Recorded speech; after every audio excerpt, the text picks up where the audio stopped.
गरीब अमीर एक प्रेरणादायक कहानी है जो ये संदेश देती है कि सच्ची अमीरी सिर्फ धन में नहीं बल्कि इंसानियत, प्रेम और सद्गुणों में होती है। कहानी गरीब अमीर। एक बार की बात है, एक गांव में रघु नाम का गरीब आदमी रहता था। वह एक मामूली मजदूर था, लेकिन बहुत ईमानदार और दयालु था। गांव के लोग उसे बहुत पसंद करते थे क्योंकि वह हमेशा जरूरतमंदों की मदद करता था, भले ही उसके पास खुद कुछ न हो। उसी गांव में सेठ धनराज नाम का एक अमीर व्यापारी भी रहता था। वह बहुत धनी था, लेकिन घमंडी और लालची भी। उसके पास बहुत धन संपत्ति थी, लेकिन कोई उसे पसंद नहीं करता था क्योंकि वह गरीबों का अपमान करता और सिर्फ अपने फायदे की सोचता था। संयोगवश मुलाकात। एक दिन सेठ धनराज का व्यापार घाटे में चला गया। उसे बहुत नुकसान हुआ और देखते ही देखते उसकी सारी संपत्ति खत्म हो गई। जिन लोगों को वह अपना समझता था वे सब उसे छोड़कर चले गए।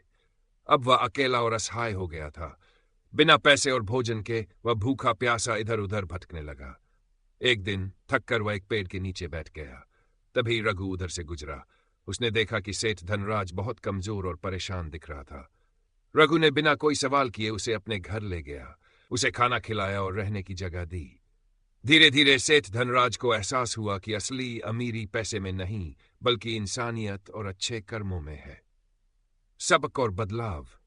कुछ महीनों बाद सेठ धनराज ने फिर से मेहनत शुरू की और अपने व्यापार को नए सिरे से खड़ा कर लिया। लेकिन अब वह बदल चुका था। उसने गरीबों की मदद करना शुरू कर दिया और लोगों के साथ प्रेम और सम्मान से पेश आने लगा।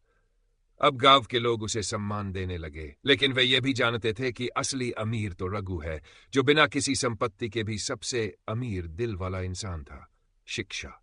इस कहानी से हमें यह सीख मिलती है कि धन से अमीरी नहीं आती, बल्कि अच्छे कर्म, दयालुता और इंसानियत ही हमें सच्चा अमीर बनाती है।